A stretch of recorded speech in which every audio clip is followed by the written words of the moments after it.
Trick or treat. Trick or treat.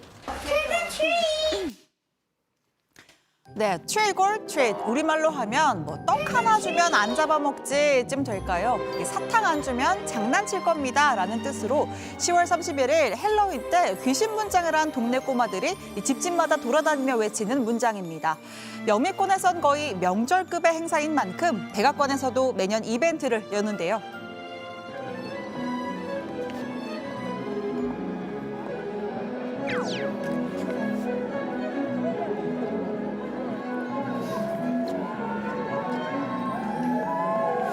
네, 이렇게 올해는 코로나를 고려해서 트럼프 대통령이 사탕을 직접 주지는 않았습니다.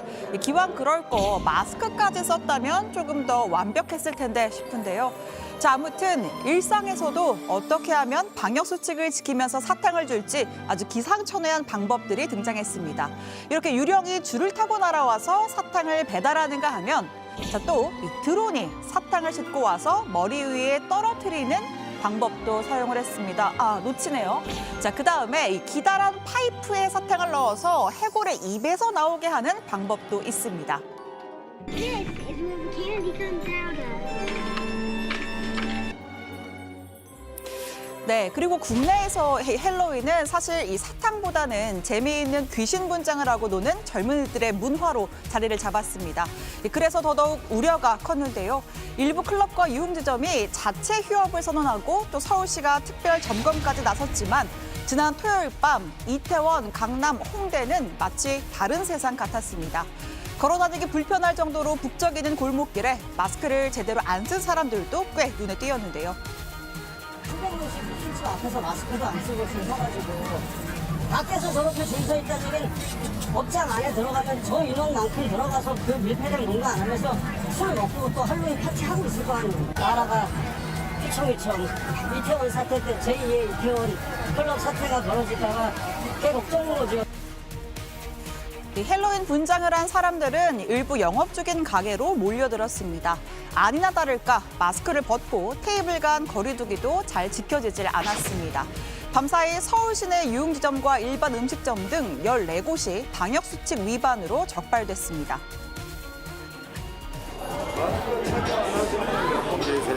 테이블 있잖아. 거리두기 하나도 안 돼. 지금 앉아 있는 거 보세요. 이게 전자줄 있는 거 설치 안 하셨어요?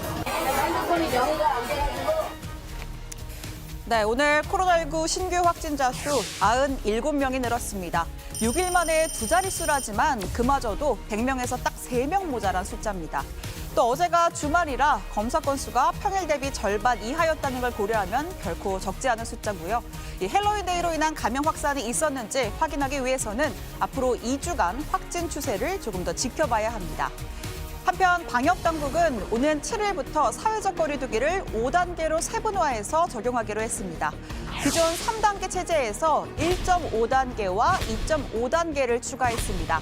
1단계는 생활박영, 1.5단계에서부터 2단계까지는 지역유행, 그 위로는 전국유행 단계고요.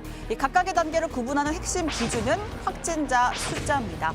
예를 들어서 수도권에서 일일 평균 확진자가 100명 미만, 그리고 다른 권역에서 30명 미만이 나오면 1단계가 유지되고요. 100명 이상이면 1.5단계, 300명 초과면 2단계, 800명이 넘으면 3단계로 넘어가는 겁니다. 지역 유행 단계까지는 유행 근역을 중심으로 근역별 대응을 강화하여 방역 효과는 높이되 국민 불편은 줄이도록 하였습니다. 서민 생계를 위협하는 획일적인 시설 폐쇄는 최소화하되 시설별, 활동별 위험 요인을 고려한 정밀 방역 체계로 전환할 것입니다. 전반적으로 보면 단계 기준이 조금 완화가 됐고요. 운영 중단 같은 강제 조치는 최소화하는 데 중점을 뒀습니다. 어차피 장기전으로 가는 코로나와의 싸움, 언제까지 열었다 닫았다를 반복할 수는 없는 노릇입니다.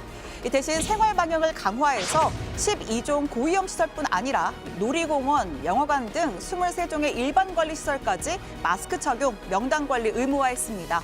마스크를 착용하지 않은 사람에 대한 과태료, 계도 기간이 끝난 오는 13일부터 부과될 예정입니다. 자, 해외 상황도 짧게 보겠습니다. 국제 통계 사이트 월드오미터에 따르면 이 전날 43만 6천여 명의 확진자가 발생했고 그중에 이 절반에 가까운 22만 4천여 명이 유럽에서 나왔습니다. 물론 이 단일 국가로는 미국이 가장 많았고요. 자, 그리고 영국에서는 왕위계슬 서열 2위 엘리자베스 여왕의 손자 윌리엄 왕세손이 지난 4월에 코로나19 확진 판정을 받았다는 사실이 뒤늦게 알려졌습니다. 아버지인 찰스 왕세자가 비슷한 시기에 감염됐었고 한때 숨쉬기가 어려울 정도로 증상이 악화됐었다고 하는데요. 이 감염 사실을 숨긴 건 보리스 존슨 총리의 왕위계슬 서열 1, 2위까지 전원 감염이라는 게 알려질 경우 국정에 부담을 줄 것을 우려했기 때문입니다. 다행히 지금은 다 완치가 됐다고 하죠. 자, 그리고 우리에게도 꽤 익숙한 얼굴이 된 바로 이 사람. We're by no means out of the woods. If we do not keep transmission in check, more people will lose their lives. And there is the real risk of reintroducing so-called lockdown measures that have been so costly. 네, 세계 보건을 책임지는 WHO의 수장도 코로나를 피해가지는 못했습니다. 거브라이수스 사무총장은 트위터를 통해 자신이 코로나19 양성 판정을 받은 사람과 접촉한 것으로 확인이 됐다면서 나는 지금 증상이 없고 건강하지만 WHO의 규정에 따라 앞으로 며칠 동안은 자가격리를 하고 재택근무를 할 예정이라고 밝혔습니다. WHO의 본부도 이 스위스 제네바, 그러니까 유럽 한복판에 있는 만큼 안심할 순 없는 상황이었을 겁니다.